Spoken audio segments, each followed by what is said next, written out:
Alors, soyez les bienvenus ceux qui viennent d'arriver. Donc, le thème de cette conférence, c'est un thème qui est aussi cher à mon cœur.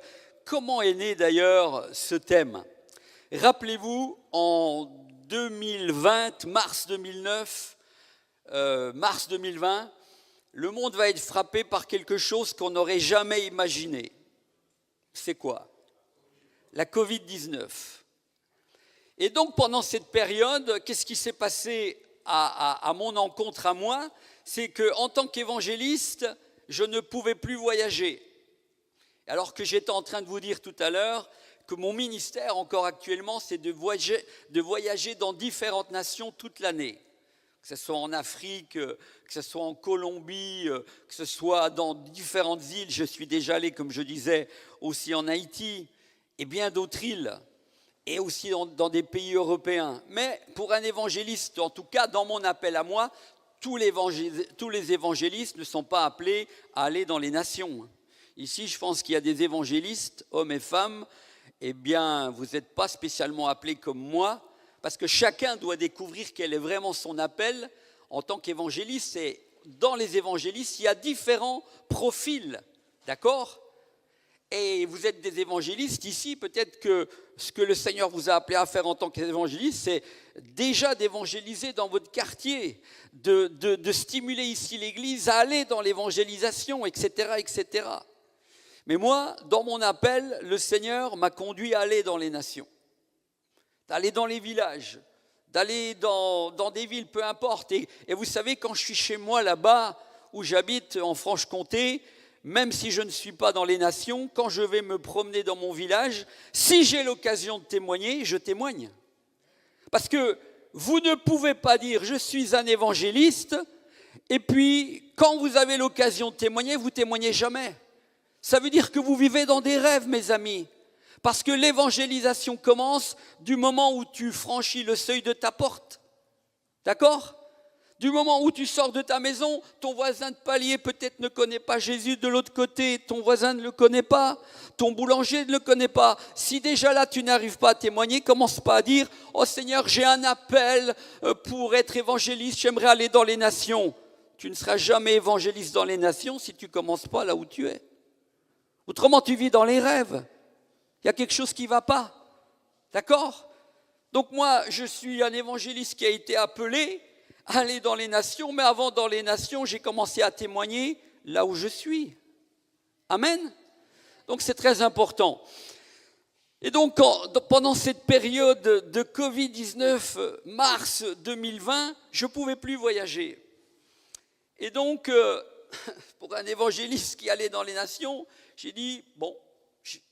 Et puis qu'est-ce qui s'est passé ? C'est qu'un frère qui était donc en Colombie, m'a dit « Armando, on aimerait donc te donner un thème et puis on va commencer à faire une réunion avec Zoom. » Vous voyez l'application Zoom. Et ça veut dire que j'aurais jamais pensé être un jour chez moi devant une caméra et de pouvoir prêcher l'évangile aux nations. J'aurais jamais pensé ça. Parce qu'avant, j'étais toujours en présentiel. Mais la technique aujourd'hui est merveilleuse pour ça. Et finalement, on a fait cette première conférence donc, où j'étais chez moi, et tout en étant chez moi, j'étais dans différents pays. En Colombie, c'est eux qui ont organisé donc, cette réunion sur Zoom et qui m'ont donné ce thème. Mais en même temps, j'étais en Colombie, mais dans différents pays d'Amérique du Sud. Depuis chez moi, devant une caméra. Et donc, c'est ce thème-là que j'ai développé pour la première fois. Et ensuite, comme le Covid-19, cette période a duré au moins 2 ans et demi, presque 3 ans à peu près. Eh bien, pendant ce temps-là, j'ai fait cette première conférence chez moi en étant chez moi puisque je ne pouvais pas voyager. Et j'en ai fait plein en Afrique, dans différents pays d'Afrique, en Espagne. J'ai développé donc pendant ce temps-là, au lieu de rester chez moi et je ne pouvais plus voyager, mais j'ai continué à témoigner, à évangéliser d'une autre manière devant une caméra. Et vous savez que le Saint-Esprit n'est pas limité ? Nous sommes limités. Mais le Saint-Esprit va où il veut. Vous pouvez être devant une caméra, mais le Saint-Esprit agit là-bas, au loin, en Amérique du Sud. Et j'ai vu des gens touchés, des pasteurs touchés.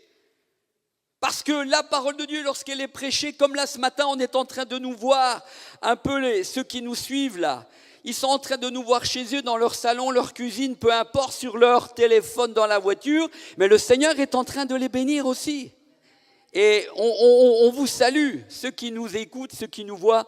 Je ne sais pas où vous êtes, mais en tout cas, vous êtes les bienvenus. Et on est content de vous accueillir ce matin. Parce que le Saint-Esprit n'est pas limité, et on va le voir dans ce thème.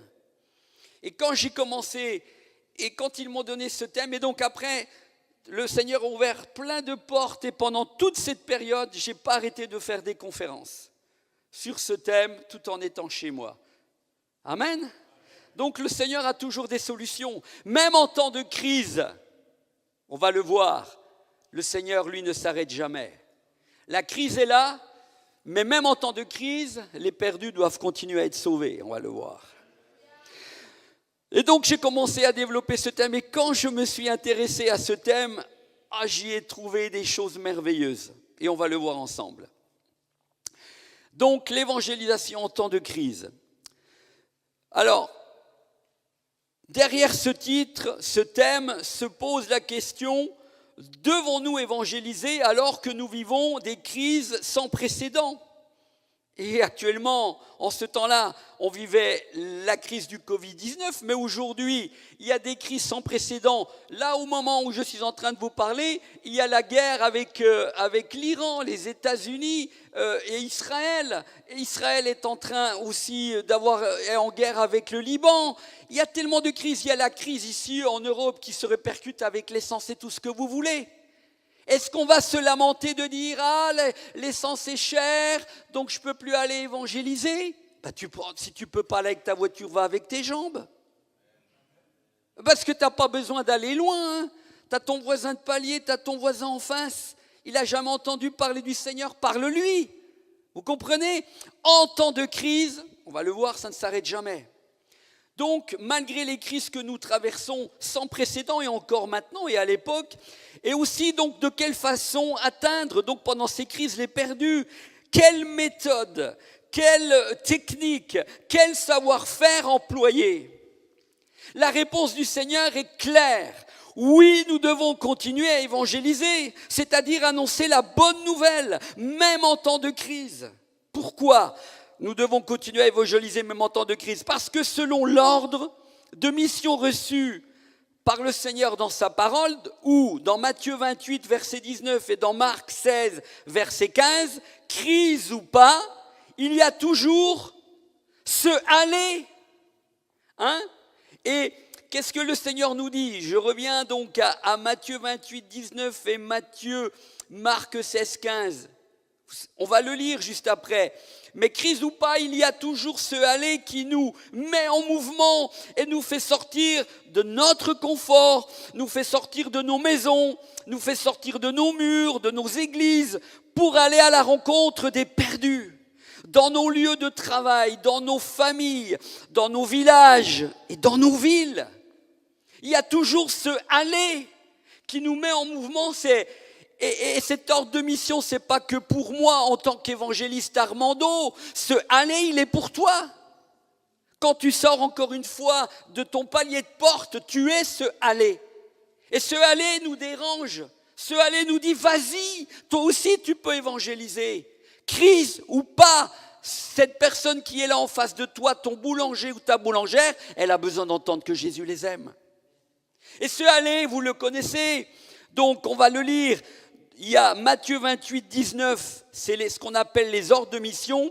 Il est dit dans Matthieu 28, 19, « Allez, faites de toutes les nations des disciples. » Et ça, le Seigneur ne l'a pas dit qu'à moi, Armando Gomez, ou aux évangélistes qui sont là ce matin.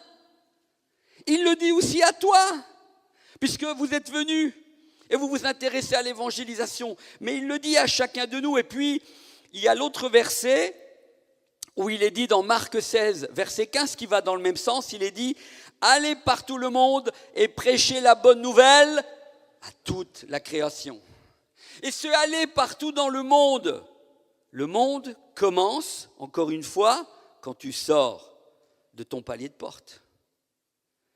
Le monde, il est là. Il n'est pas simplement là-bas en Haïti, il n'est pas simplement là-bas en Colombie. Le monde qui a besoin de toi pour l'évangélisation commence là où tu es. Quelle est ta terre de mission? As-tu trouvé quelle était ta terre de mission? Ta terre de mission, c'est là où tu es, mon ami. Et tu dois la trouver. Elle commence là où tu es. Il y a tellement de gens qui, encore une fois, vivent dans les rêves, veulent aller au loin, veulent être des évangélistes qui vont aller en Afrique. Mais non, mes amis, c'est déjà là où tu es que tu as besoin quelque part de faire aussi tes preuves. Et nous sommes tous appelés. Alors, je pense à ce que disait Pierre. Pierre dit à un moment donné, dans des Épîtres, il dit « Fais l'œuvre d'un évangéliste ». Quand il dit « Fais l'œuvre d'un évangéliste », ça veut dire « Fais comme l'évangéliste Armando ou comme l'évangéliste Chavannes », c'est-à-dire « Témoigne là où tu es ». Il dit « Fais l'œuvre ». Il ne dit pas « Sois un évangéliste ».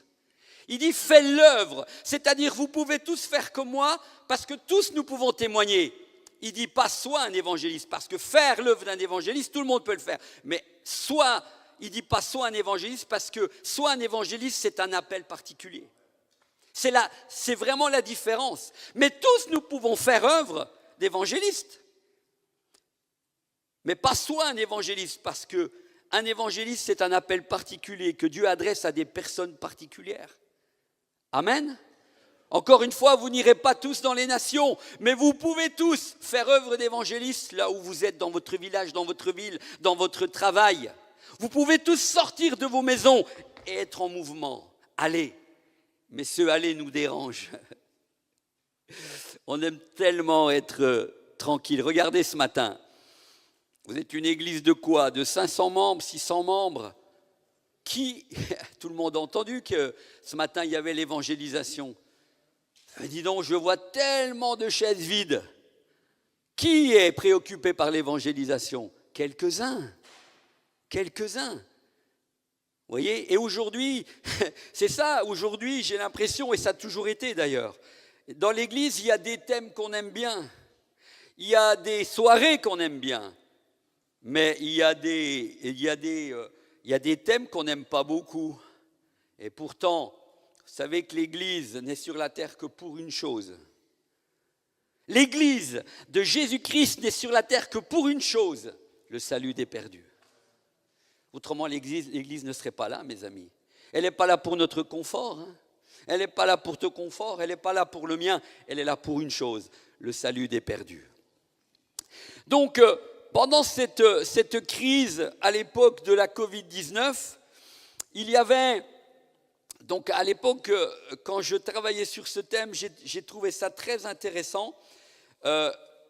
J'ai trouvé ceci. C'était le titre aujourd'hui, donc comme on n'a pas le rétro qui marche là, le vidéoprojecteur ce matin, parce que je voulais qu'on puisse donc afficher cela, que vous l'auriez vu davantage, mais on va faire avec. Et à l'époque, j'ai cherché, pendant cette crise, des articles. Et j'ai trouvé cet article extraordinaire au moment de la crise du Covid. Regardez ce qu'il est dit ici. Il est dit, Chine, c'était en Chine que ça se passait. Il est dit, malgré la persécution et les restrictions dues au coronavirus, les chrétiens de Wuhan continuent d'évangéliser. Et donc, pendant la crise qu'il y avait à Wuhan, là-bas en Chine, les chrétiens là-bas, ils continuaient à évangéliser. Et c'est ce que vous voyez ici sur la photo. Vous voyez ces gens-là qui sont en jaune? Eh bien, c'était les chrétiens de Wuhan, là-bas dans cette ville énorme, où on ne trouvait plus de masques. On ne trouvait plus de masques pour pouvoir se protéger. Même si vous aviez de l'argent, vous alliez dans les magasins, vous ne pouviez pas en acheter. Mais les chrétiens, eux, en avaient. Et les chrétiens de Wuhan, là, que vous voyez, eh bien, ils allaient dans la rue et ils évangélisaient, les gens leur donnant un masque et en même temps en leur donnant des prospectus et en leur disant « Jésus est celui qui sauve aujourd'hui, Jésus est celui qui vous aime, donnez votre vie à Jésus ». Et il y a eu des conversions. D'ailleurs, l'article dit « Certains chrétiens continue de transmettre le message du Christ face à la propagation du coronavirus en Chine. L'occasion de parler de Jésus et de partager l'évangile avec ceux qui vivent dans la crainte. C'était cet article-là. Donc ils ne se sont pas arrêtés pourtant. Et pourtant, la crise était là, mais ils sortaient dans la rue. Parce que, crise ou pas, l'évangile, le Saint-Esprit, il est toujours en mouvement. Il est toujours là à nous pousser. Va témoigner. Ils ne se sont pas arrêtés. À l'époque, j'ai aussi trouvé un autre article dans la même époque. Donc là, l'article date publié le 17 février 2020 sur la Chine. Et puis à l'époque, quand je travaillais sur ce message, sur ce thème, j'ai aussi trouvé un autre article. Et regardez ce qu'il est dit là. L'exemple saisissant de la croissance de l'église clandestine d'Iran. Et pendant cette période, alors on en parle maintenant, mais déjà en 2020, puisque l'article date, c'était pareil, c'était aussi en 2020, et là c'était au mois de octobre. Et donc, le titre, donc l'exemple saisissant de la croissance de l'église clandestine en Iran. Écoutez ce qu'il est dit. Il est dit, malgré la pandémie de Covid-19 et face à l'insatisfaction de plus en plus manifestée des Iraniens contre le régime, les autorités intensifient la persécution des chrétiens d'origine musulmane dans le pays. Écoutez bien, pourtant des milliers de musulmans ont accepté Jésus depuis le début de la pandémie. Pendant cette période, que ce soit en Chine ou que ce soit déjà à l'époque où en Iran on persécutait les chrétiens, eh bien, il y avait la pandémie, mais l'évangile, il y a eu des milliers de chrétiens qui donnaient leur vie à Jésus. Pourquoi ? Parce que les chrétiens continuent à témoigner. Et nous, ici en Europe, on est bien. L'évangélisation, c'est pour les autres, c'est pour les spécialistes. Ici, tout s'arrête. On est tellement bien dans nos églises, dans nos conforts. Eux, ils continuent. Et j'ai trouvé, ça c'était à l'époque pour ces articles, pour vous dire que l'Église, en temps de crise, le Seigneur est toujours en mouvement. Et puis là, ces derniers temps, j'ai retravaillé encore sur le message. Et qu'est-ce que j'ai trouvé encore par rapport à l'Iran. Ça, je l'ai trouvé ces jours-ci quand je retravaillais le message. Vous allez me dire, alors à l'époque, pendant la Covid, il est dit que pendant cette pandémie, des milliers de chrétiens ont donné leur vie à Jésus, que ce soit en Chine ou en Iran. Regardez l'article que j'ai trouvé ces derniers temps. J'ai vu ça, donc les chrétiens en Iran demandent nos prières. Pourquoi ? Parce qu'actuellement, ils subissent la guerre. Alors on pourrait se dire, là-bas, les chrétiens en Iran, parce que c'est l'Église actuellement qui grandit le plus dans le monde, c'est l'Église en Iran. En Chine, bien entendu, mais là-bas aussi. Et là, alors, à l'époque, c'était quand il y avait la pandémie. Maintenant, s'il y a la guerre, on pourrait se dire, ils reçoivent des bombes et l'évangile ne progresse plus. Détrompez-vous. C'est souvent en temps de crise que l'évangile grandit le plus. Et regardez l'article. Les chrétiens d'Iran nous demandent une chose aujourd'hui, priez pour eux. Malgré la peur, la répression et la guerre, ils continuent de garder les yeux tournés vers Dieu. Et il est dit aussi, alors ils disent qu'il faut, aujourd'hui il faut prier pour l'église iranienne qui traverse une période extrêmement difficile, des églises de maisons clandestines vivent sous surveillance constante, des chrétiens sont emprisonnés dans des conditions qui se détériorent, des familles luttent contre la pauvreté aggravée par la crise, et enfin certains soldats chrétiens se retrouvent envoyés sur le front sans soutien. Et enfin, je souligne ici, on ne peut pas le voir là, et c'est ça qui m'a interpellé. Vous voyez, ils nous disent de prier pour eux par rapport à leurs conditions, mais ici, je l'ai souligné, c'est marqué, pourtant, c'est toujours important, pourtant, il est dit, pourtant, au milieu de tout cela, les chrétiens, les croyants continuent de partager l'amour de Jésus et d'apporter l'espérance autour d'eux. En 2020, l'Église grandissait par milliers de chrétiens, mais aujourd'hui, elle continue à grandir. Pourtant, au milieu de tout cela, les croyants continuent de partager l'amour de Jésus et d'apporter de l'espérance autour d'eux. Amen. En temps de crise, mes amis, l'évangile ne s'arrête jamais, jamais. Pendant cette période aussi de Covid-19, je n'aurai pas le temps de tout voir, mais quand même, j'ai aussi, à l'époque, quand je regardais, vous savez que pendant la Covid-19, écoutez bien l'article là encore, l'achat de Bibles a atteint un niveau record au milieu du Covid-19. En pleine crise de coronavirus, plusieurs éditeurs de Bibles dans le monde ont connu une augmentation record de leur vente de publications bibliques. Et là, si j'avais le temps de vous lire tout ça, mais vous verriez, à l'époque où il y a eu le coronavirus, c'est là où ça a explosé au niveau pourcentage de Bibles dans le monde. C'est là où on a vendu le plus de Bibles. Pourquoi ? Eh bien parce que, comme il est dit, même au milieu de la souffrance et des difficultés financières, nous avons continué à voir des gens s'engager avec Albâtre, c'est une société, en utilisant nos ressources gratuites et en achetant des Bibles comme cadeau d'encouragement pour leurs êtres chers, etc., etc. Quand vous lisez l'article et quand vous voyez, mais parce qu'en temps de crise, les gens cherchent Dieu.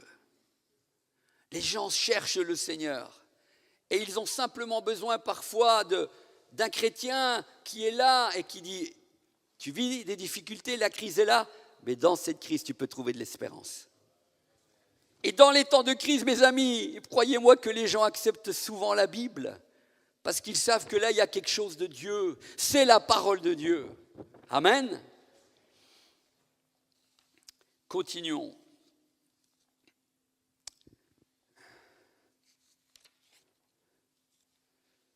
Alors, la question qu'on pourrait se poser après vous avoir dit que finalement, en temps de crise, je vous ai lu les articles, je vous ai parlé de ces pays qui, malgré ce qu'ils vivaient, eh bien, l'évangile a continué à avancer. Alors nous pouvons nous poser cette question, comment évangéliser donc en temps de crise dans nos pays ? Ici en Europe, comment continuer à annoncer la bonne nouvelle ? Comment continuer à être un véritable disciple de Jésus dans ce monde et impacter la vie des gens autour de nous ? La réponse que peut-être certains attendent de moi en tant qu'évangéliste, et ce pourquoi peut-être vous êtes venus ce matin pour écouter ce thème, dans cette conférence, c'est que j'ai certainement à vous proposer, écoutez bien, des méthodes, des techniques, un savoir-faire dans l'évangélisation. Mais je vais vous dire une chose, je suis désolé, je n'ai pas de technique, je n'ai pas de savoir-faire, je n'ai pas de méthode. Mais par contre, tout au long de ces dernières années, je sais qu'il y a eu beaucoup de livres qui ont été écrits à ce sujet-là, avec où on nous propose des méthodes d'évangélisation, un savoir-faire dans l'évangélisation, des techniques d'évangélisation. Et moi, chez moi, j'ai plein de livres sur l'évangélisation avec point 1, point 2, point 3. Mais mes amis, écoutez bien, quand j'ai étudié ce thème, je n'ai trouvé aucune méthode, je n'ai trouvé aucune technique dans la Bible, je n'ai trouvé aucun savoir-faire. Et peut-être que ce matin, vous vous attendiez à ça, à l'évangéliste Armando va nous dire quel est le secret pour l'évangélisation, quelle est la technique. Je suis désolé de vous décevoir, j'en ai pas. Et la Bible n'en a pas. On va le voir. Mais je crois que la Bible ne nous parle pas de technique ou de méthode ou de savoir-faire dans l'évangélisation. Et quand j'ai étudié le thème pour cette conférence d'évangélisation en temps de crise, ce n'est pas, écoutez bien, une technique, une méthode d'évangélisation, un savoir-faire que j'ai trouvé, mais que le Seigneur nous a donné une puissance qui est la personne du Saint-Esprit. C'est la meilleure des solutions que le Seigneur nous a données depuis la Pentecôte et même dans l'Ancien Testament jusqu'à aujourd'hui. Ce que le Seigneur nous a donné, écoutez bien, ce n'est pas des techniques, ce n'est pas un savoir-faire avec point 1, point 2, point 3. Et il y a tellement de livres qui nous enseignent ça. Ce n'est pas une méthode, mais il nous a donné une puissance. C'est ça que j'ai trouvé en étudiant dans la Bible le thème de l'évangélisation et comment évangéliser en temps de crise ou autre. J'ai trouvé que le Seigneur nous a donné une chose qu'on a souvent mis de côté, c'est la puissance du Saint-Esprit. C'est la solution que depuis la Genèse jusqu'à aujourd'hui que le Seigneur nous a donnée. Et c'est celle qui marche. Il n'y a rien qui marche mieux que le Saint-Esprit, mes amis.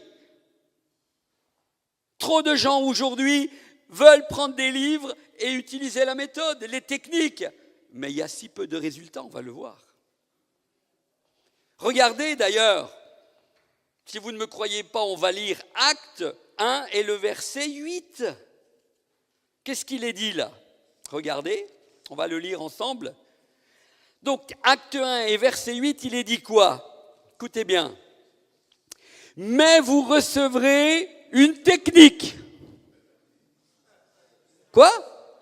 C'est pas ça que vous avez marqué dans... Vous êtes sûr?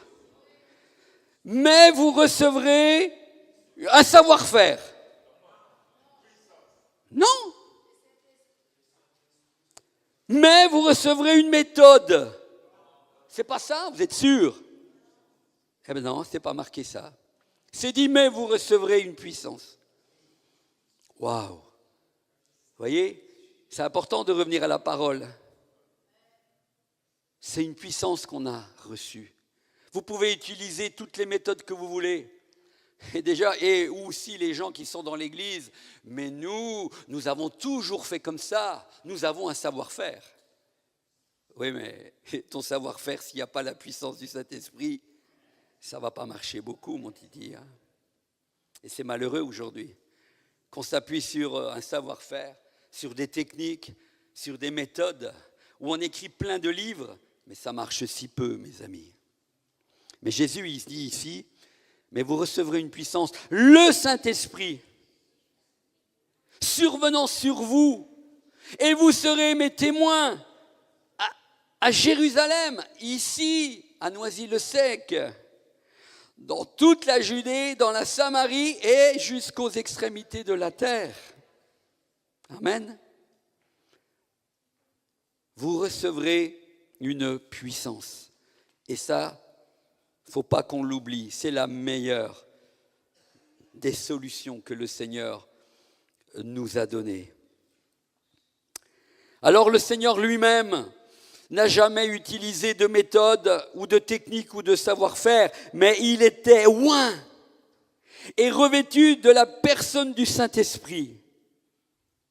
Il était revêtu de la puissance du Saint-Esprit. Lui-même, Jésus, n'a jamais utilisé autre chose en tant que Fils de Dieu que le Saint-Esprit pour impacter la vie des gens, pour prier pour les malades. Et je vais vous donner un exemple. Imaginez-vous que vous allez changer de voiture. Quand vous changez de voiture, d'abord, vous allez peut-être regarder un prospectus et vous dites, tiens, je vais acheter la dernière Ford. Je ne sais pas, on va dire la Ford C-Max. Et puis, vous regardez cette voiture, vous étudiez, vous savez ce que vous voulez. Et puis, quand vous êtes prêt, vous allez chez le concessionnaire. Le jour où vous allez chez le concessionnaire, vous arrivez... Bonjour monsieur, qu'est-ce que vous voulez voir comme voiture? Ah, j'aimerais voir le C-Max. Et ce vendeur vous dit, ok, venez avec moi, je vous emmène voir le C-Max dont vous m'avez parlé. Et puis quand vous voyez la voiture, vous êtes un peu émerveillé de voir avec une belle peinture métallisée, les lignes de la voiture, vraiment ça vous plaît. Et puis il vous dit, regardez à l'intérieur. Il ouvre la porte et il vous dit, regardez à l'intérieur. Et quand vous rentrez dans l'habitacle, vous voyez que c'est les sièges en cuir, le tableau de bord est magnifique. Il vous dit, voilà toutes les options qu'il y a dans cette voiture, vitre électrique, phare automatique, peu importe. enfin freinage automatique, etc. Et vous êtes un petit peu émerveillé. Puis à un moment donné, donc vous dites, j'aimerais essayer la voiture. Ok. Puis il dit, bon, pas de souci, voilà les clés.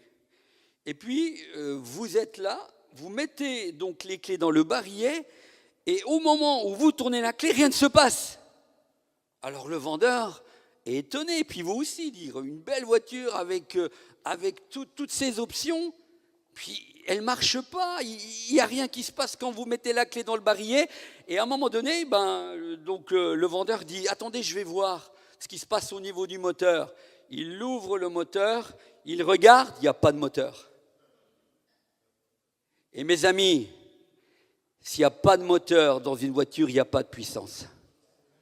S'il n'y a pas de moteur dans une voiture, il n'y a pas de puissance. Mais par contre, il y a tout le reste.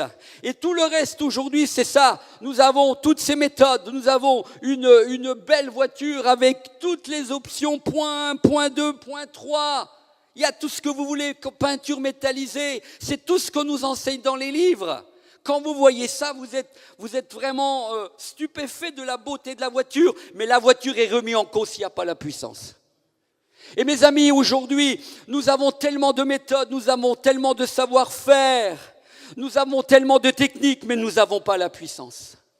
Et c'est pour ça que beaucoup se fatiguent avec les méthodes, avec les techniques, les savoir-faire, mais il n'y a pas la puissance du Saint-Esprit. Et ça marche si peu. Et quand vous revenez, que vous faites de l'évangélisation, vous dites, mais ça, les gens ne venaient pas, les gens ne nous regardaient même pas, parce qu'il n'y avait pas l'onction. Il n'y avait pas la puissance. Il y avait tout l'attiraillement, toute la beauté, mais pas la puissance du Saint-Esprit. Et s'il n'y a pas la puissance, il ne se passe rien. Par contre, vous pouvez aller dans la rue, mes amis. S'il y a l'onction de Dieu qui est la puissance sur quelqu'un, les gens vont s'arrêter. Ils vont dire, mais il hurle. Mais il ne hurle pas. Il y a des gens qui s'arrêtent parce qu'il dit quelque chose qui impacte la vie des gens. Les gens sont attirés par le prédicateur qui est plein d'onction, où il y a le moteur, la puissance. Quand il n'y a plus ça, mes amis, nous sommes comme des voitures neuves ou vieilles, où il n'y a pas de moteur. Et aujourd'hui, c'est ça l'Église. Elle a des méthodes, elle a des savoir-faire. On a toujours fait comme ça, on ne va pas changer. Oui, mais reste comme ça. Mais si tu n'as pas de puissance, si l'onction ne vient plus, ta belle voiture avec tout ce que tu veux, toutes ces options, elle ne va que frapper au niveau de l'œil, mais à l'intérieur, il ne se passera pas grand-chose. Et les gens ne viendront jamais dans l'église. Parce que les gens viennent là où il y a la puissance de Dieu, où il y a l'onction du Saint-Esprit, où il se passe des miracles, où il se passe des choses, on va le voir.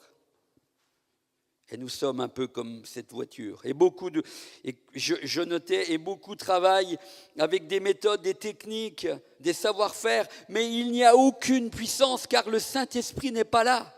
Et ils se fatiguent et leur évangélisation porte si peu de fruits. Mais regardez, quand je vous disais que le Seigneur lui-même n'a jamais utilisé de méthode, mais qu'il était oint et rempli du Saint-Esprit. Et la preuve en est, Luc 4, verset 18. Qu'est-ce qu'il est dit là ? Il est dit, là on parle du Seigneur, ça c'est dans le Nouveau Testament. Mais ce verset qu'on va lire, il est aussi déjà dans l'Ancien Testament. C'est pour ça que je vous disais, le Saint-Esprit, la solution que Dieu a donnée, qui est la puissance du Saint-Esprit, c'est pas que dans le Nouveau Testament, vous serez mes témoins. C'était déjà depuis la Genèse. Le Saint-Esprit était déjà là, mes amis. Il a toujours été là, et il est là encore aujourd'hui. Et regardez ce beau verset que vous connaissez tous, qui est donc dans Luc 4, verset 18 et dans Ésaïe 61, verset 1, si vous voulez prendre des notes. Il est dit quoi ? À propos de Jésus, il est dit « L'Esprit du Seigneur est sur moi. La technique d'Armando Gomez est sur moi. Le savoir-faire du pasteur ou de l'évangéliste Chavannes est sur moi. » Non, c'est pas ça qu'il est dit. Il est dit, l'Esprit, on parle de Jésus, l'Esprit du Seigneur est sur moi. Pourquoi faire ? Pourquoi Jésus en avait besoin ? Parce qu'il m'a oint pour annoncer la bonne nouvelle. Mes amis, pour annoncer la bonne nouvelle. Tu as besoin du Saint-Esprit. Tu as besoin de la puissance du Saint-Esprit. Parce que là, les gens vont être impactés par des gens qui sont loin, où l'huile fraîche de Dieu coule. Et quand, encore une fois, mettez un prédicateur qui est loin dans la rue, vous verrez si les gens ne se convertissent pas. Pourquoi nos vies impactent si peu de gens ? Parce que le Saint-Esprit est souvent mis de côté. C'est nos techniques qui sont mises devant. Il faut faire comme ça, il faut faire comme si. Oui, mais mon ami, ce n'est pas toi qui convainc les gens avec tes techniques, c'est le Saint-Esprit qui convainc. Et là, Jésus, il dit, lui-même, il m'a oint pourquoi ? Premièrement, pour annoncer une bonne nouvelle aux pauvres. Et nous avons besoin de cette puissance pour aller annoncer cette bonne nouvelle. Sans puissance du Saint-Esprit, rien ne se passe. Ensuite, il est dit qu'avec cette puissance, il m'a aussi envoyé pour guérir ceux qui ont le cœur brisé. Et aujourd'hui, dans ce monde, mes amis, quand vous allez dans la rue ou quand vous voulez parler aux gens, mais il y a tellement de gens avec le cœur brisé, vous allez leur dire, attends, point 1, on va faire telle prière, point 2, tu vas te mettre à genoux. Mais mes amis, ça ne se passe pas comme ça. Hein. Vous ne savez pas quand vous allez dans la rue, comment le Saint-Esprit va faire. Mais si vous êtes loin, le Saint-Esprit va vous conduire. Il y a des gens qui vont se mettre à pleurer. Je suis émerveillé de voir, quand je lis des livres sur des prédicateurs comme John Wesley, je vous en parlerai demain, je vous parlerai demain d'un autre prédicateur, mais quand je lis sur des prédicateurs comme John Wesley, comme Charles Finney et tous ces prédicateurs-là d'autrefois, qu'est-ce qui faisait la différence ? Que leur ministère, entre guillemets, marchait. Vous savez c'est quoi ? C'est la puissance. Des gens comme par exemple Charles Finney, quand il arrivait, lui, devant un auditoire, il passait tellement de temps dans la prière, c'était aussi un évangéliste, il passait tellement de temps dans la prière que quand il arrivait devant un auditoire, on n'avait pas besoin, les gens tombaient comme ça, par terre. Mais ce n'est pas dans le sens qu'on allait faire tomber les gens comme aujourd'hui, on les pousse. Les gens eux-mêmes, ils passaient comme ça, les gens tombaient, et quand ils se relevaient, et pendant qu'ils étaient par terre, ils étaient convaincus de péché. Et quand ils se relevaient, ils se convertissaient. Pourquoi ? Parce que cet homme en arrière-plan passait beaucoup de temps dans la prière. Et si tu veux l'onction, c'est dans la prière que tu vas l'avoir. Il y a un prix à payer, mes amis. Tu ne peux pas aller dans la rue si tu ne te prépares pas dans la prière pour avoir la puissance. Aujourd'hui, on veut des parcours où on n'a rien à payer. L'évangile coûte quelque chose. L'évangile que nous prêchons est un évangile pas à bon marché, mais c'est un évangile qui coûte quelque chose. Parce que Jésus lui-même, ça lui a coûté sa vie. Jésus a payé le prix fort pour toi et pour moi. Et je suis désolé de voir aujourd'hui que dans les églises, on présente un évangile bon marché. On présente une évangélisation, oui, ou venez à Jésus, tout ira bien, c'est faux. C'est faux tout ça. Jésus est témoin pour être envoyé et guérir ceux qui ont le cœur brisé. Il y a tellement de gens aujourd'hui dans nos villes, dans nos villages qui ont le cœur brisé. Il a été envoyé pour proclamer aux captifs la délivrance. Quand vous allez faire de l'évangélisation en temps de crise ou pas, allez dans Paris là, allez dans vos villages, vous allez rencontrer des gens qui sont liés, mes amis. Il y a plein de gens qui sont liés par des esprits mauvais. Mais vous savez de qui les esprits mauvais ont peur ? Des hommes de Dieu qui sont pleins d'onction. Où vous n'avez pas besoin pendant 2 heures d'être en train de prier. Simplement 1 ou 2 paroles. Et quand vous êtes plein d'autorité parce que vous avez la puissance, l'onction de Dieu, eh bien ils ont peur. Et les gens sont délivrés instantanément. Ou bien parfois vous allez combattre quelques instants, mais ils savent à qui ils ont affaire. Si vous êtes un disciple vraiment authentique ou si vous êtes un disciple du dimanche. Amen. Et là, on parle de Jésus lui-même. Jésus, il est dit à propos de lui qu'il a été envoyé pour proclamer aux captifs la délivrance. Et dans nos villes et dans nos églises, il y a des gens qui viennent, qui sont captifs de démons. Et parfois, nous ne savons même pas comment faire avec ces cas-là. Les pasteurs sont débordés, les évangélistes ne savent pas comment faire. Il faut se remettre en question. Est-ce que vraiment j'ai l'onction? Est-ce que vraiment je passe du temps dans la prière pour que quelque chose se passe? Mes amis, tant que tu ne payes pas le prix, que tu sois un évangéliste, un pasteur, dans quelque ministère que ce soit, ou que ce soit en tant que disciple, si tu ne payes pas le prix en arrière-plan dans la prière, tu verras jamais grand-chose. Vous voulez que je répète? Si tu es un disciple ou que tu sois un pasteur ou que tu sois un ministère d'évangéliste, un prophète, peu importe, un enseignant, si tu, en arrière-plan, tu ne passes pas du temps avec le Seigneur, tu verras jamais grand-chose. Parce que c'est en arrière-plan que les choses se passent. Après, quand tu arrives devant les gens pour leur annoncer l'évangile comme ce matin, il se passe des choses parce qu'en arrière-plan, il y a eu des choses qui se sont préparées. Et l'onction ne vient pas comme ça. Il y a un prix à payer en arrière-plan. C'est pour ça que je dis que ces hommes d'autrefois payaient le prix. Et quand on lit ces choses, on dit c'est merveilleux. Oui, mais ils payaient le prix. Et je crois qu'il y a encore des hommes d'onction et des femmes d'onction aujourd'hui. Je ne suis pas en train de dire qu'il n'y en a plus. Mais je dis si peu payent le prix. Mais le Seigneur, ce matin, quand il nous regarde les uns et les autres, il sait où nous en sommes. Et il peut dire, oui, je te vois, je sais quand tu viens devant moi, je sais que tu passes du temps, je sais que dans ton ministère, il y a des choses que les autres ne voient pas, mais je sais que tu es utile dans mes mains. Et tu fais du bien, et ton onction bénit les autres. Puis d'autres, vous dites, vous regardez les autres et vous les regardez, puis vous les enviez, sans jamais payer le prix. Vous dites, c'est bien, ce ministère-là, c'est chouette, j'ai vu la vidéo, c'était beau de voir ça. Tu peux le vivre si en arrière-plan tu payes le prix. Il est dit encore, et aux aveugles le recouvrement de la vue, quand tu as l'onction de Dieu, quand le Saint-Esprit, la puissance est là. Oui, mes amis, tu peux redonner la vue à ceux qui sont aveugles. Quand on lit ça, on se dit, mais c'était autrefois. Mais aujourd'hui, il y a des gens qui retrouvent la vue dans des campagnes d'évangélisation, dans des temps d'évangélisation, dans des rendez-vous divins. Vous le croyez ou pas? Moi, je le crois.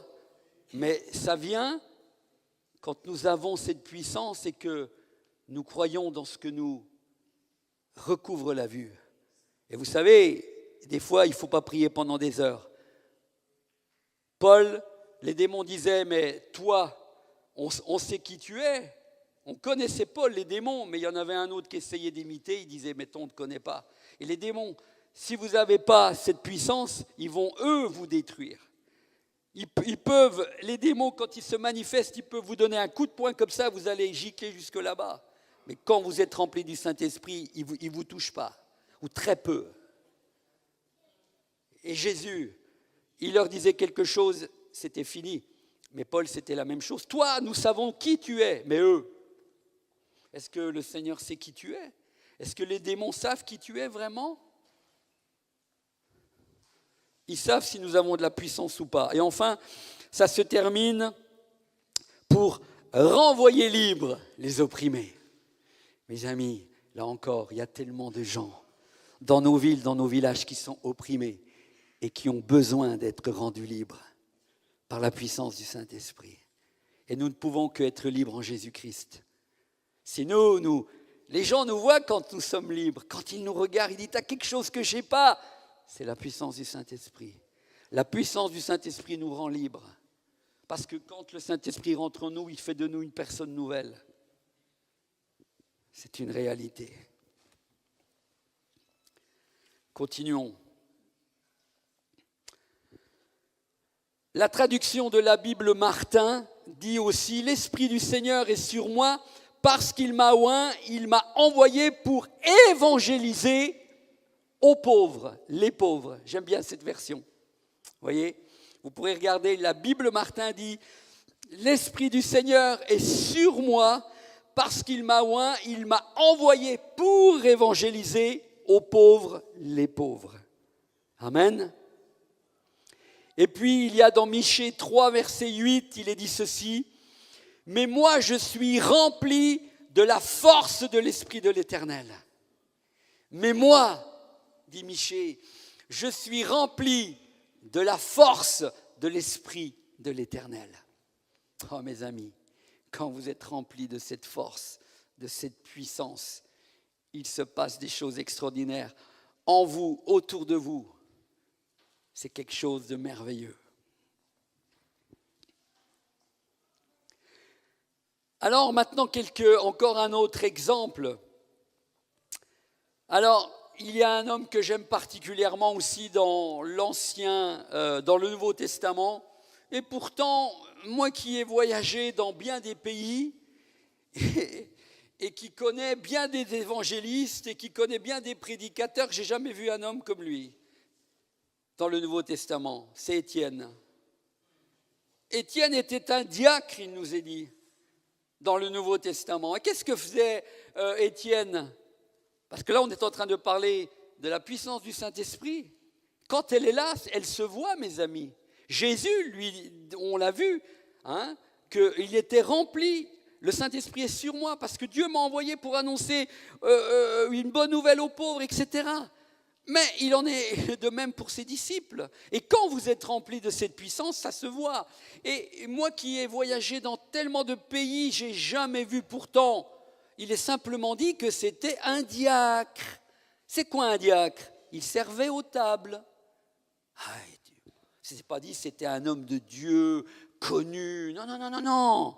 C'est dit un simple disciple qui servait aux tables. Et peut-être qu'ici, il y a des diacres, des diaconesses. Mais vous avez un beau ministère. Oui, mais est-ce qu'on voit le Saint-Esprit sur vous ? Est-ce que vous êtes remplis de cette douceur et en même temps de cette puissance du Saint-Esprit ? Est-ce que vous avez les fruits et les dons du Saint-Esprit ? Mes amis, ce n'est pas le tout de dire « je suis diacre, je suis évangéliste, je suis un disciple de Jésus ». À un moment donné, il faut voir les fruits, il faut voir les dons, il faut que quelque chose émane de vous, et particulièrement cette puissance qui attire les gens. Là où il y a la lumière, les gens ont envie de venir. Et là, moi, cet homme, il m'a toujours touché. Et pourtant, ce n'est pas un prédicateur hyper connu. On le connaît aujourd'hui.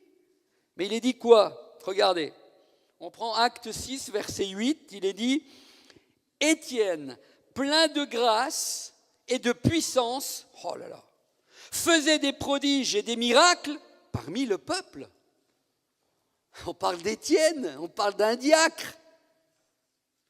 Plein de puissance, plein d'onction. Qu'est-ce qu'il faisait ?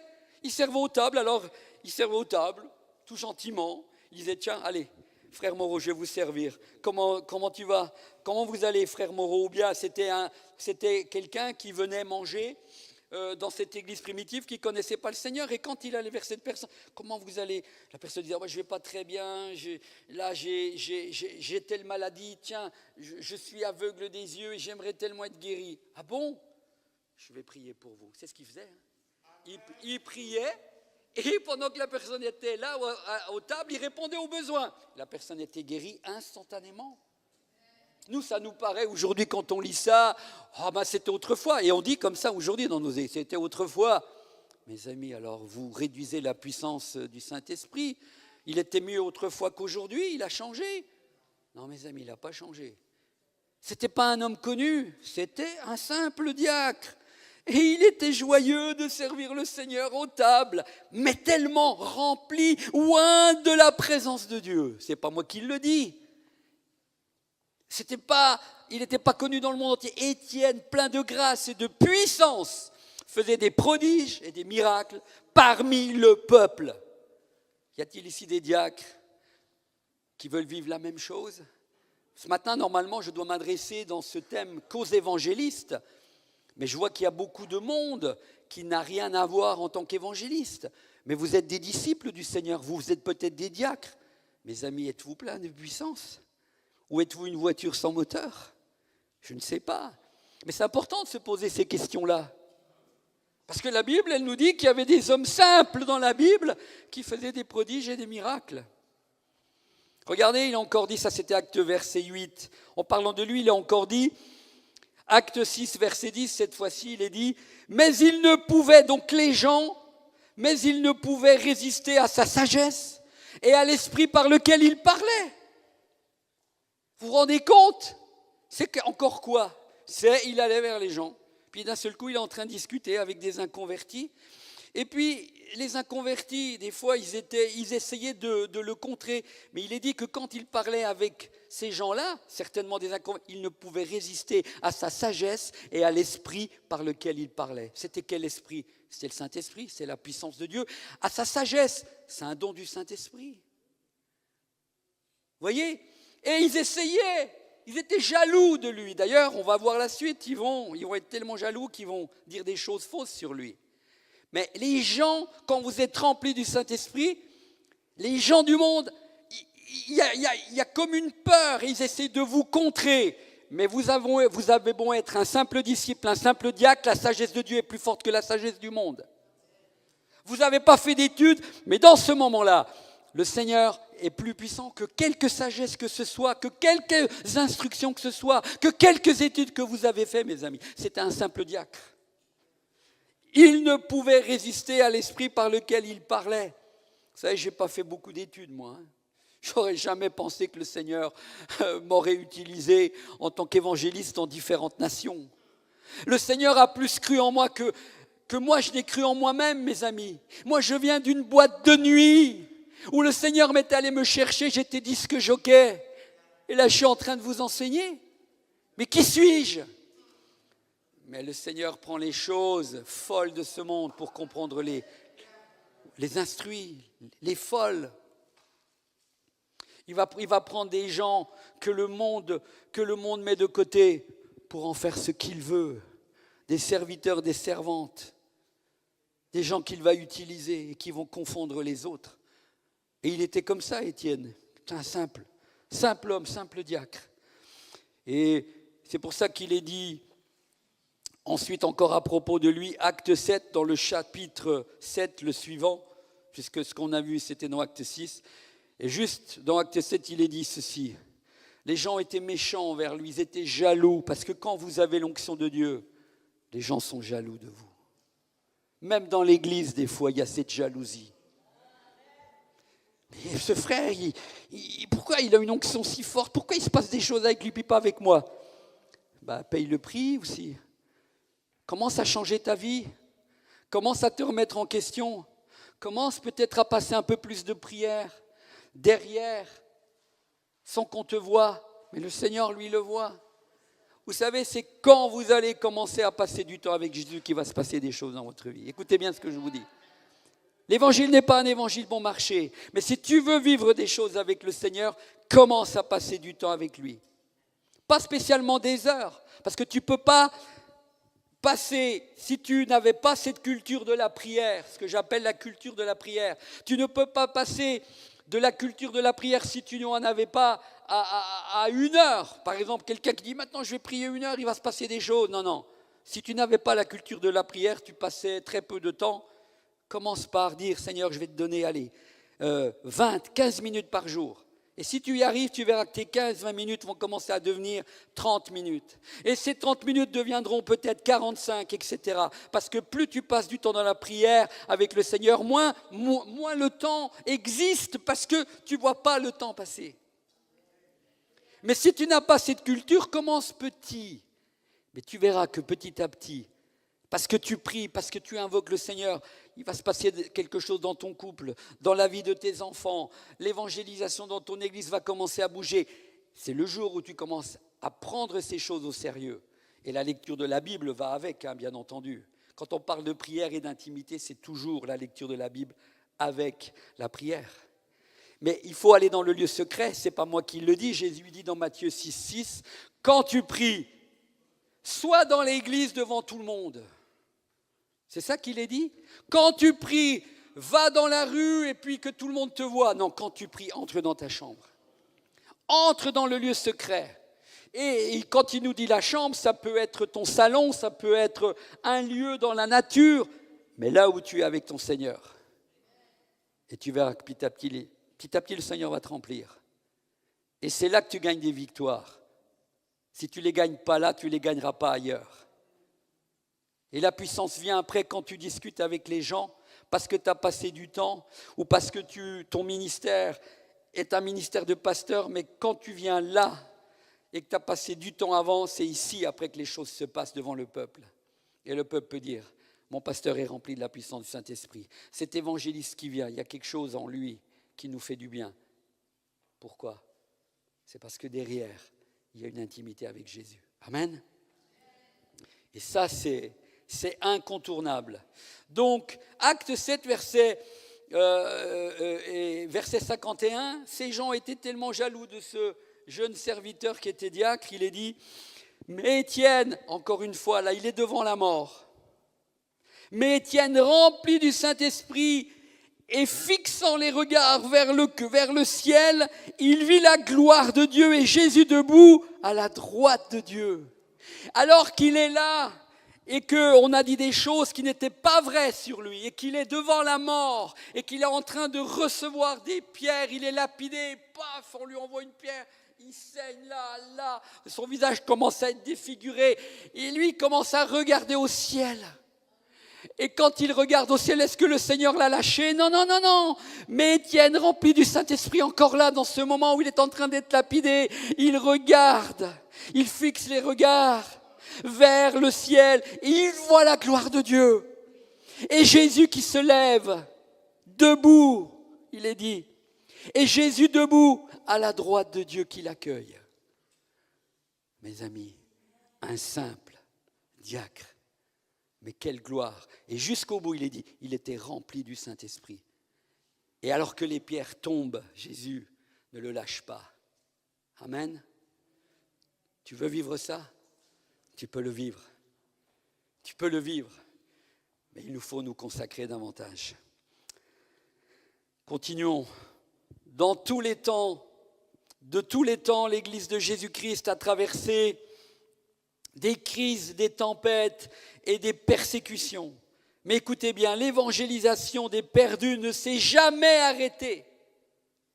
Parce que, au-delà de ces crises et de ces tempêtes et des persécutions que subissaient les vrais disciples du Seigneur, la puissance du Saint-Esprit qui était en eux leur donnait la force pour continuer à évangéliser et à être des témoins de Jésus. Et bien sûr, cela touchait le cœur de ceux à qui il parlait. De tous les temps, l'Église de Jésus-Christ a traversé des persécutions, des luttes, des crises. C'est pas qu'aujourd'hui, mes amis, on va le voir. Déjà, l'Église primitive, on va le voir, a vécu des temps de tempête. Et l'Église de Jésus-Christ aujourd'hui, ici encore, on est en France, mes amis, on est encore libre aujourd'hui de pouvoir être là et librement, la police ne vient pas. Et on est libre de prêcher l'Évangile, quoique même en France, on voit que des lois se mettent en place et en Europe pour nous enlever cette liberté. Et on nous en a déjà bien enlevé. Mais ce n'est rien à côté de ce que vivent nos amis en Iran ou en Chine, mes amis, qui n'ont pas le droit de se réunir, qui n'ont pas le droit de lire la Bible, sinon ils vont en prison si on trouve une Bible chez eux. Quand ils se réunissent, c'est clandestinement dans des maisons, ou alors le Saint-Esprit les pousse à aller à un endroit, dans des champs, et là, parce qu'ils ont été conduits par le Saint-Esprit, la police ne vient pas. Mais même ici en Europe, on commence à nous enlever cette liberté. Et on ne sait pas dans l'avenir si on pourra se réunir comme maintenant. Pour l'instant, on le peut encore. Et les cris et le Seigneur, son Église, de tous les temps, a traversé des crises. Mais encore une fois, l'évangile de Jésus-Christ, le Saint-Esprit, a toujours été en mouvement. Jamais on n'a pu arrêter l'évangélisation et on n'arrêtera jamais. Parce que la puissance de Dieu nous est donnée pour le salut des perdus. Parce que de tous les temps, vous vous imaginez, s'il y avait une crise quelque part, et puis d'un seul coup on dit, ben non, Saint-Esprit, il y a la crise là, tu vois, on vit le Covid, là il y a la guerre, chômage.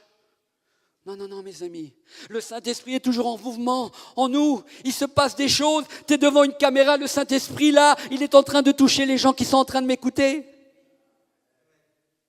Je le crois, mes amis, parce que la technique n'arrête pas le Saint-Esprit. Au contraire, le Saint-Esprit va là, dans les salons, dans une voiture où les gens sont en train de m'écouter. Vous comprenez? Et ça, c'est important de le comprendre. Jamais rien n'arrêtera l'évangélisation. Temps de crise ou pas. Donc il est dit, après qu'Étienne, ce diacre, ait été lapidé, tué, l'Église primitive traverse une crise sans précédent. La première Église. Et il est dit ceci, Acte 8, verset 1. Il est dit, le même jour, donc l'Église primitive ont vu ce disciple qui était plein d'onction remplie du Saint-Esprit, ils ont vu leur frère être lapidé.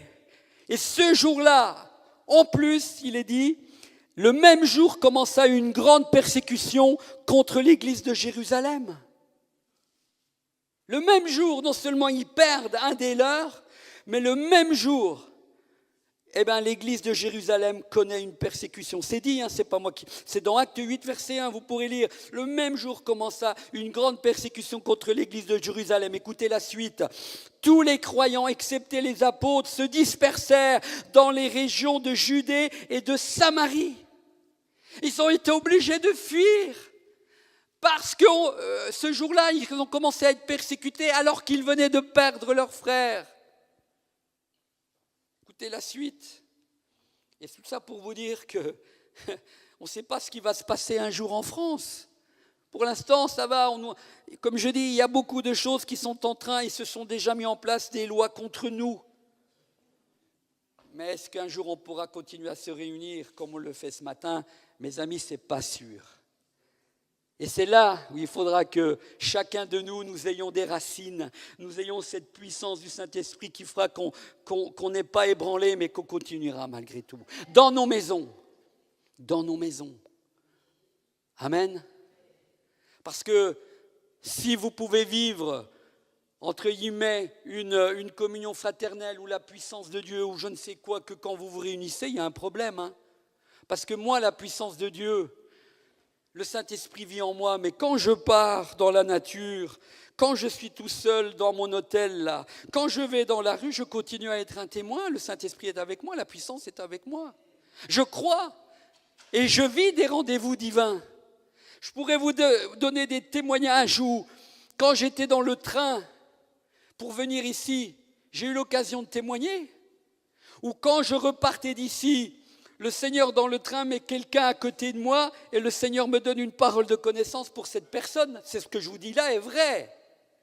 Quand je suis avec mon épouse parfois, on se balade dans la nature, on fait une rencontre avec un couple, je me souviens, le Seigneur me donne des paroles de connaissance pour ce couple qui n'était pas chrétien. Dans la ville où je suis. Encore dernièrement, j'étais avec mon épouse, on se balade dans la nature, dans mon village. À un moment donné, on rencontre une femme qu'on connaît, elle était avec son petit-fils, très intellectuel. On parlait des choses de Dieu. Et puis, alors lui, il me donnait son avis, moi je lui donnais l'avis de la Bible. Et à un moment donné aussi, le Seigneur me donne une parole de connaissance pour ce jeune. Et quand à un moment donné, le Saint-Esprit commence à me donner cette parole de connaissance, et même un peu avant, quand je lui donnais des choses de la Bible, il ne parlait pratiquement plus. Vous comprenez? Donc, le Saint-Esprit, il est... Alors, si nous attendons qu'au Saint-Esprit que quand il vient dans nos réunions, non, il vient dans nos réunions, mais il est là partout quand vous êtes tout seul. Vous devez croire en cette puissance qui est avec vous à tout moment et vous pouvez vivre des miracles quand vous êtes dans l'avion, quand vous êtes comme moi dans le train. Alors quand je suis en train de vous dire ça, je ne suis pas en train de dire « Oh, le frère Armando », parce que des fois c'est ça quand on est sur l'estrade, comme je n'ai pas le temps, on entend un prédicateur et puis il nous raconte des expériences qu'il a vécues, puis vous croyez que ce que je suis en train de vous dire c'est toutes les 5 minutes. Non. Parce que ça c'est sur des périodes. Je vous donne des témoignages que j'ai vécus sur des périodes. Mais il y a des moments, je n'ai pas de parole de connaissance, mais je témoigne simplement. Mais les gens sont touchés de la même manière. Mais forcément que le Saint-Esprit, quand il vient à notre aide par les dons, les gens sont impactés. Ils disent, mais comment il sait ça? Comment vous comprenez ce que je veux dire? Je ne suis pas en train de dire que moi je vis ça tous les jours.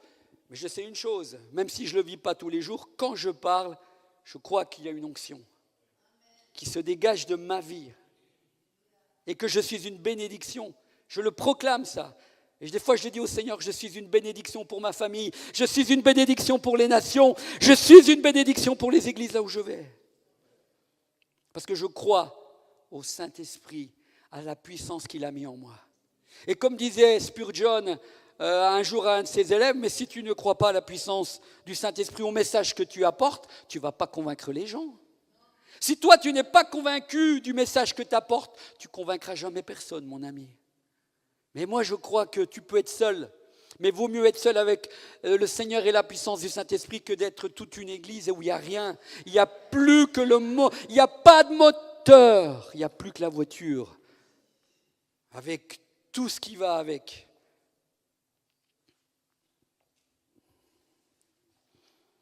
Et donc, le même jour commença une grande persécution contre l'église de Jérusalem. Tous les croyants, excepté les apôtres, se dispersèrent dans les régions de Judée et de Samarie. Ensuite, il est dit dans Acte 8, verset 3, un peu plus loin, qui était à l'origine de cette persécution ? Un homme. Saul. Saul, lui, s'efforçait de détruire l'église. Il allait de maison en maison et arrachait les croyants, hommes et femmes, et les gardait et les jetait en prison. Bien sûr, derrière ça, le diable, il se déchaîne, mes amis.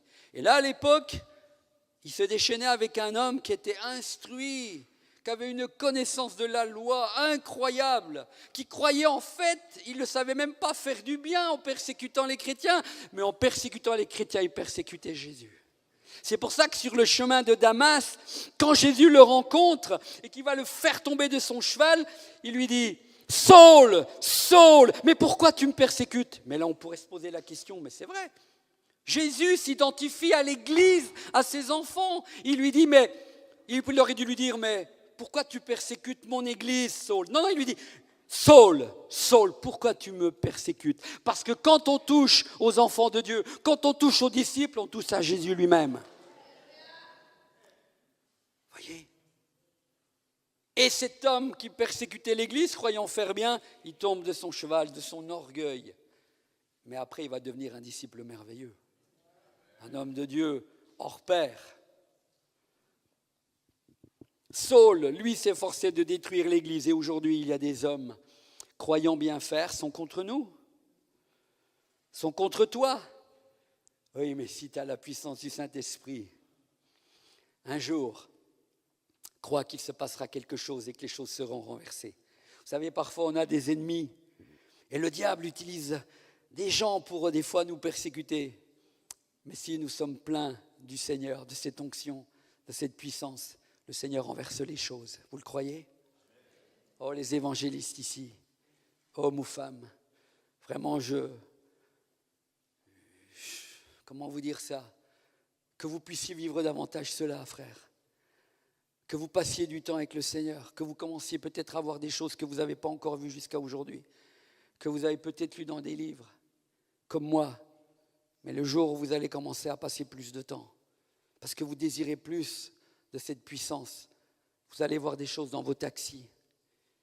Vous êtes beaucoup d'Haïtiens qui avaient des taxis, des entreprises, mais beaucoup de taxis. Vous pouvez avoir des rendez-vous des vins dans vos taxis, avec des gens que le Seigneur met là. Et simplement quelques paroles font que les gens vont se mettre à pleurer. Que vous allez conduire les gens dans une prière de repentance, que vous allez prier pour quelqu'un, il va être guéri. Que vous importe après qu'il vienne dans votre église ou pas, mais vous avez fait l'œuvre de Dieu. Amen. Est-ce que vous avez soif de ça, de dire, Seigneur, ce n'est pas mon taxi, c'est le tien. Cet habitacle-là est une petite église. Et quand les gens rentrent, je veux qu'ils sentent ta présence. Amen. Ou bien vous faites votre travail banalement.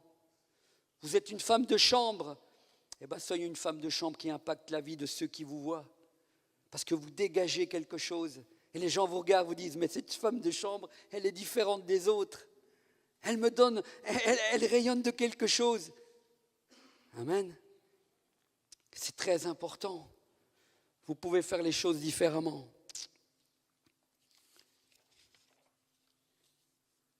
On arrive bientôt au bout. Et la question maintenant qui se pose, suite à cette crise et persécution dans l'Église primitive, les chrétiens, les disciples du Seigneur ont-ils été arrêtés d'évangéliser malgré cette crise qu'ils traversaient l'église primitive. On l'a lu, ils ont été dispersés à droite à gauche. Il y avait cet homme qui venait, il arrachait les chrétiens, il les mettait en prison. Question, est-ce que pour autant, donc, les chrétiens ont arrêté d'annoncer la bonne nouvelle ?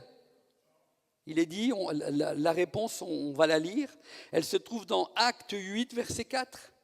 Regardez ce qu'il est dit, la réponse nous est donnée, il est dit « Ceux qui avaient été dispersés parcouraient le pays en annonçant la bonne nouvelle. » C'est merveilleux quand même. Ils vivaient une persécution, ils avaient été dispersés en Judée, etc. L'église s'était disloquée. Il y en avait partout, il y en avait qui étaient en prison, il y en avait qui fuyaient. Mais il est dit, ceux qui avaient été dispersés parcouraient le pays en annonçant la bonne nouvelle. Amen. Ils n'ont pas arrêté pour autant. Nous, dès qu'il y a un petit truc, je ne peux plus annoncer la bonne nouvelle. Je ne peux plus témoigner à mes voisins. Tu ne vois pas ce que je suis en train de vivre, moi. Là, je suis en train de vivre une épreuve, tu ne te rends pas compte. Mais c'est quand tu vis une épreuve et que tu respires malgré l'amour du Seigneur et cette puissance qui est en toi, qui te donne d'avoir la joie malgré l'épreuve, et j'en parlerai peut-être demain, eh bien que les gens sont touchés. Ils disent, mais elle continue à rayonner, il continue à rayonner alors qu'il vit ça. Mais non, nous, tout s'arrête. Non, eux, ils étaient dispersés, ils ont continué à annoncer la bonne nouvelle. Et le Seigneur nous appelle aujourd'hui, dans ces temps de crise que nous vivons, avec les hauts et les bas, dans nos pays ou ailleurs, comme la Chine, comme l'Iran, comme je vous l'ai lu au début, soyons des hommes et des femmes qui continuent à témoigner du Seigneur. Vous savez, on n'est pas en prison encore. Comme en ce temps-là, on les jette en prison. En Chine, on les jette en prison. En Iran, c'est la même chose. Mais ils préfèrent être persécutés que de ne pas parler de Jésus. Vous allez lire des témoignages comme ça, où il dit, je préfère être persécuté que de ne pas témoigner de Jésus, de mon Seigneur. Ceux qui avaient été dispersés parcouraient le pays en annonçant la bonne nouvelle. Je termine avec quelques exemples d'hommes et de femmes, mais surtout d'hommes là, en l'occurrence, dans la Bible où il est dit que l'Éternel était avec eux. Sous-entendu que l'Esprit de Dieu, le Saint-Esprit, était avec eux pour être des témoins en leur temps. Et ça, on le trouve dans l'Ancien Testament et dans le Nouveau. Et ça m'a toujours aussi interpellé. Parce que, comme je vous l'ai dit, le Saint-Esprit était déjà là-haut, depuis la Genèse, jusque dans le Nouveau Testament, bien entendu. Il ne s'est pas manifesté que le jour de la Pentecôte, mais dans l'Ancien Testament, il était déjà là. Et donc, ces hommes, regardez ce qu'il est dit, par exemple à propos de David. Dans 1 Samuel 18, verset 14, il est dit « Il réussissait dans toutes ses entreprises et l'Éternel était avec lui. » Il réussissait dans toutes ses entreprises, David, et ce mot important, et l'Éternel était avec lui. Sous-entendu, le Saint-Esprit était avec lui. Pourquoi David réussissait dans toutes ses entreprises ? Parce que le Saint-Esprit était avec lui. Dieu était avec lui. Mais ça veut dire derrière que c'était le Saint-Esprit qui était là. Tu veux réussir dans tes entreprises ? Mets le Saint-Esprit dans ta vie. Mets cette puissance dans ta vie. Et tu vas voir que les solutions que le Seigneur te donne sont les meilleures solutions. Mais pour réussir dans tes entreprises, les solutions de Dieu, c'est l'honnêteté. C'est je ne mens pas dans mes affaires, mais je prends les valeurs de Dieu, les valeurs du royaume, et je les applique. Et peut-être que ça parle à quelqu'un ce que je suis en train de dire. C'est ça, mes amis. Parce que parfois on nous dit, mais je prie, je ne réussis pas dans mes affaires. Est-ce qu'il y a de l'honnêteté dans tes affaires ? Est-ce que tu mens dans tes affaires ? Est-ce que tu truandes dans tes affaires ? Et tu dis que tu es chrétien, alors t'étonne pas si ça ne marche pas. Le Saint-Esprit est avec nous quand nous appliquons les valeurs de Dieu, pas autrement. David, c'était le cas. À propos de Joseph, dans Genèse 39 et le verset 2, il est dit Encore une fois, l'Éternel fut avec lui et la prospérité l'accompagna. Il habitait dans la maison de son maître l'Égyptien. L'Éternel fut avec lui et la prospérité, comme David, l'accompagna. Il habitait dans la maison de son maître l'Égyptien. Il est dit cela à propos aussi d'un autre homme qui pourtant a vécu des épreuves terribles. Il a été en prison, il a été injustement mis en prison alors que la femme de Potiphar dit un mensonge. Mais parce qu'il était honnête, le Seigneur a toujours été avec lui. Il arrive en prison, il devient le responsable des prisonniers. Il arrive comme esclave en Égypte, donc Potiphar, qu'est-ce qu'il fait? Il le met comme responsable de sa maison. Et parce qu'il était responsable de sa maison, alors sa maison prospérait. Jusqu'au jour où, là encore, le diable essaye de l'avoir avec la femme de Pharaon, de Potiphar, qui, elle, vous voyez, elle l'aimait. Et quand on lit le texte, on pourrait dire, aujourd'hui, les gens, quand ils lisent le texte, ils disent « Oh, mais c'est pas possible, cette femme le désirait. » Mais qu'est-ce qu'il fait, lui, quand elle dit « Couche avec moi », il s'en va quasiment tout nu et il laisse son vêtement. Donc on dirait « Oh, mais… » Aujourd'hui, le monde dirait « Mais il est fou, celui-là. » Oui, mais il était, lui… Ce qui était important, c'est que Dieu le voit. L'honnêteté qu'il avait devant Dieu. Ah oui, ça devait être une belle femme, désirable. Mais il a dit, je ne commets pas l'adultère. Le Seigneur m'a mis ici et je ne veux pas faire ça à mon maître. Et en plus, après sa femme ment, et qui le maître croit, c'est sa femme. Il est en tôle. Pour lui dire, mais Dieu, tu m'as abandonné. Dieu ne l'a pas abandonné. Dieu est en train de le préparer. Et ce qui a fait qu'il a toujours gardé l'onction, jusqu'au moment où on vient le voir en prison pour lui dire, mais interprète voir ces rêves-là, alors qu'on l'avait oublié. Qui peut les interpréter? C'est lui. Pourquoi? Parce qu'il avait l'onction de Dieu. Il était rempli de la puissance de Dieu. Dieu ne l'a pas lâché. Et mes amis, si tu crois que Dieu te lâche, il ne t'a pas lâché tout au long de ces années. C'est toi qui l'as lâché. Et si tu ne vis rien avec Dieu, c'est parce que tu l'as lâché. Il essuie encore à propos de lui, un autre verset, il est dit, son maître vit que les… Écoutez bien, encore en parlant de Joseph, ça c'est quand même incroyable, Genèse 39, 3, il est dit, son maître vit que l'Éternel était avec lui et que l'Éternel faisait prospérer entre ses mains tout ce qu'il entreprenait. Potiphar. Son maître vit que Dieu était avec lui. Est-ce que Dieu voit? Est-ce que les gens voient que Dieu est avec toi?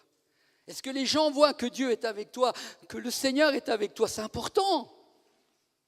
Est-ce que les gens, quand ils voient que Dieu est avec toi, alors ils ont envie de t'écouter? Ils ont envie que tu lui témoignes de ce Dieu que tu connais personnellement. Moi, j'ai envie de voir que les gens puissent voir dans ma vie que le Seigneur est avec moi. C'est tellement beau, mes amis. Josué, il est dit, l'Éternel fut avec Josué, dont la renommée se répandait dans tout le pays. L'Éternel fut avec Josué, dont la renommée se répandait. Pourquoi il a eu une renommée qui se répandait?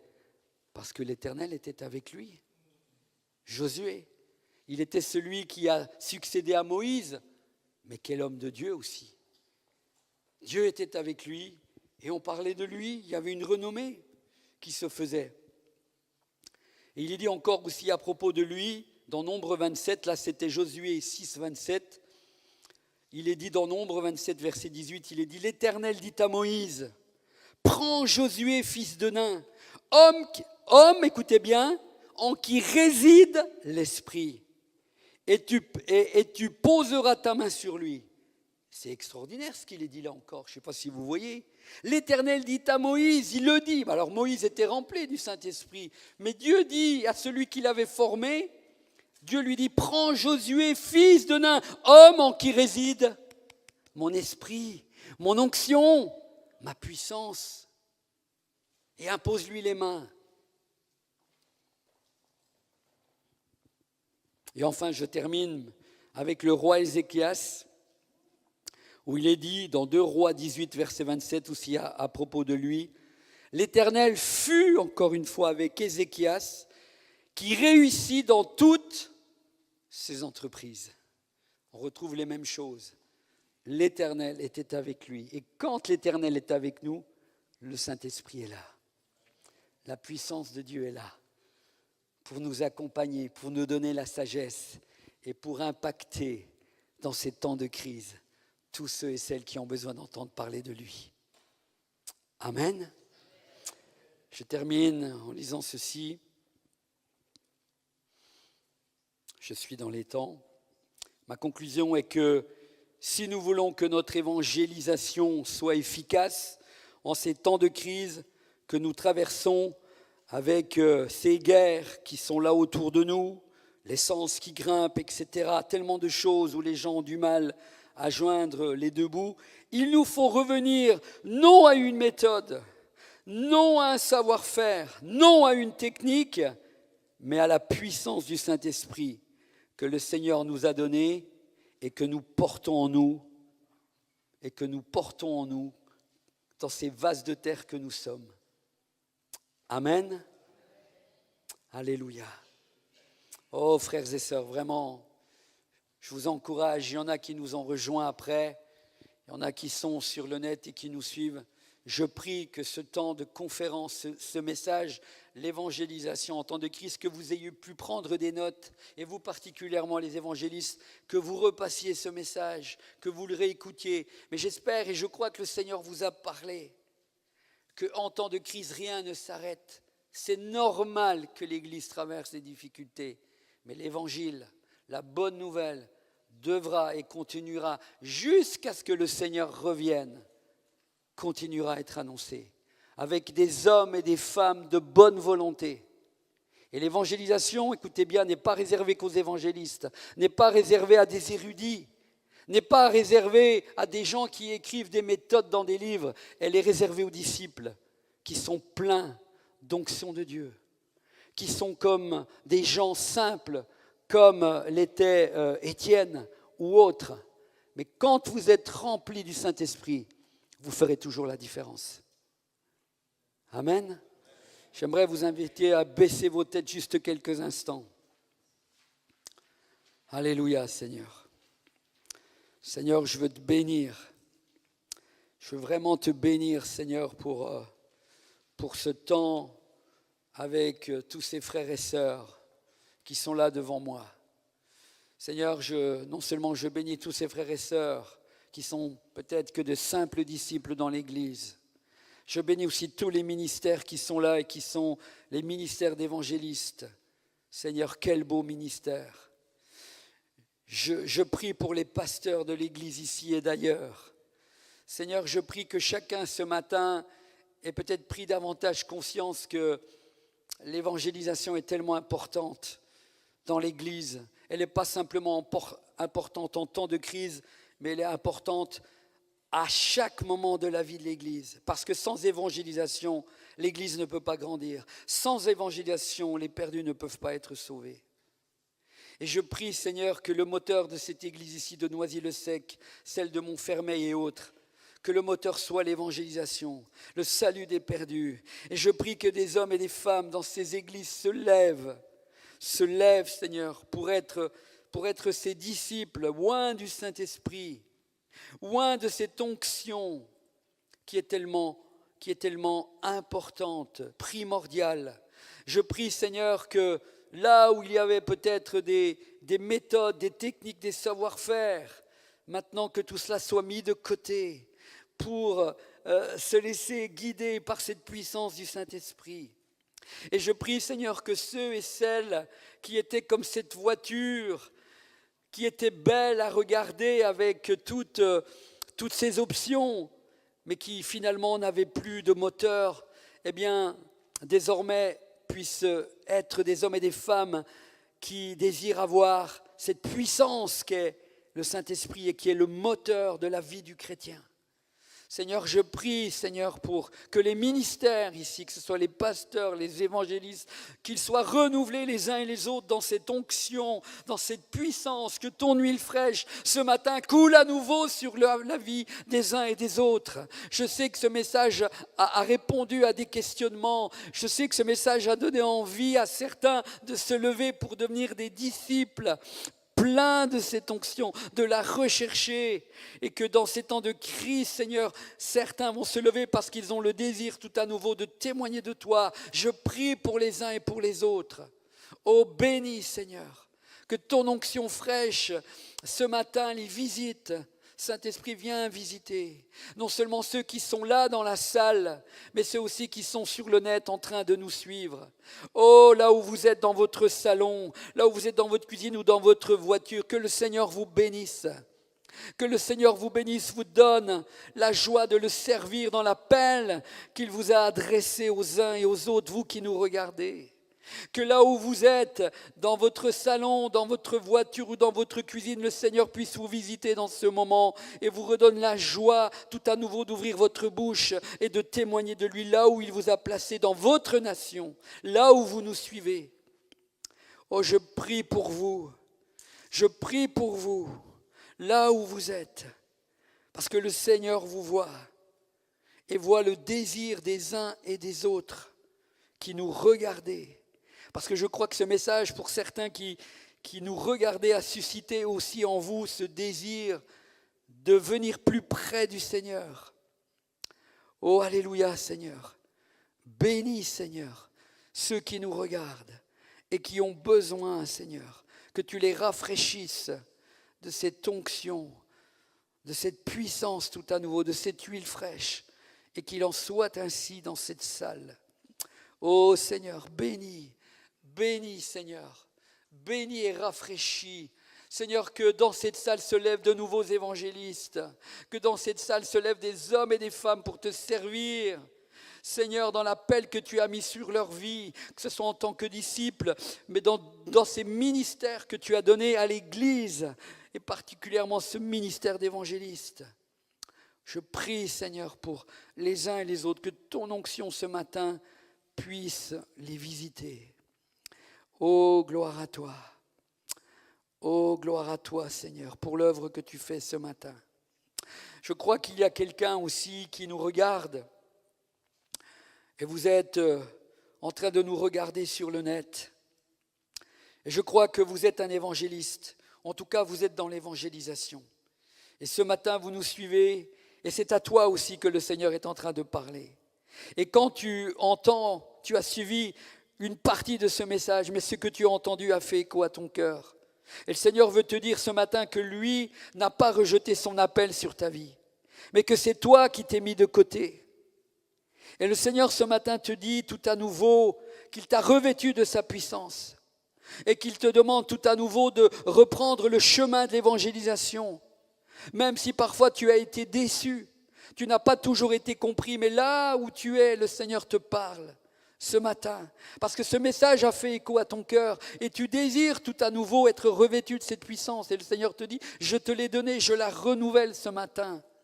Et le Seigneur te dit, reprends ce chemin et sers-moi là dans l'évangélisation, là où tu portais du fruit, là où je t'ai utilisé. Malgré les déceptions que tu as eues, ce matin, le Seigneur te dit, reprends le chemin d'évangélisation, parce que je t'ai appelé et tu es mon serviteur. Oh Seigneur, gloire à toi. Gloire à toi, Seigneur. Je prie vraiment que, Seigneur, ce matin, les évangélistes de cette Église, et au-delà de cette Église, Seigneur, aussi, Seigneur, je prie que ce matin, ce message leur ait donné envie, Seigneur, de te servir avec consécration. Seigneur, qu'une nouvelle consécration se fasse aussi dans leur vie et que ton onction soit renouvelée dans les évangélistes, hommes et femmes ici. Seigneur, je les bénis, Seigneur. Oh, tu connais chacun d'eux, Seigneur. Vous pouvez peut-être vous lever, les évangélistes, et hommes et femmes de l'Église ici, ceux que je suis venu visiter. On va avoir un temps tout à l'heure, mais levez-vous. Ceux qui sont évangélistes, je vais juste prier pour vous et on se verra un peu plus tard. Alléluia, Seigneur. Oh, bénis aussi, Seigneur, chacun de ces évangélistes qui se sont levés là, que tu connais, Seigneur, qui ont été reconnus dans les différentes églises. Seigneur, je prie pour chacun d'eux parce que, Seigneur, ils ont aussi besoin de toi. Et Seigneur, je peux aussi quelque part ressentir que dans leur cœur, leur prière est « Seigneur, renouvelle ton onction en moi ». Et je prie, Seigneur, que ton onction soit renouvelée sur chacun d'eux, chacune, Seigneur, parce que tu les connais. Je prie, Seigneur, qu'ils voient plus de choses qu'ils n'ont vues jusqu'à aujourd'hui. Que leur ministère, Seigneur, soit tout à nouveau, Seigneur, renouvelé dans cette onction du Saint-Esprit. Et que tu leur donnes de voir, Seigneur, un autre impact dans leur ministère. Je prie qu'ils voient du fruit de ce qu'ils témoignent de toi. Je prie que aussi au-delà des déceptions qu'ils ont pu avoir parfois ou de l'incompréhension qu'ils ont pu avoir parfois, ils ne s'arrêtent pas là-dessus. Mais je prie que tout à nouveau, Seigneur, tu leur donnes de reprendre aussi ce chemin pour te servir avec consécration. Je prie, Seigneur, que ton onction ce matin leur soit donnée avec abondance. Au nom de Jésus. Amen.